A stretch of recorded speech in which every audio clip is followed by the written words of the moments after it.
పద్దెంది పడిమెట్ల పైకెక్కి గుడికేగు భక్తులకు ఎదురొచ్చే బంగారు స్వామి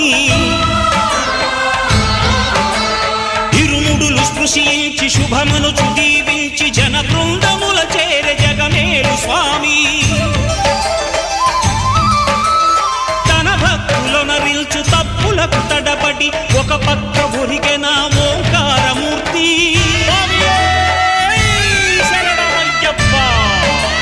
స్వాములందరూ తనకు సాయము కాగా ధీమంతుడై లేచె ఆ కన్య స్వామి పట్టబంధము వీడి భక్తతతికై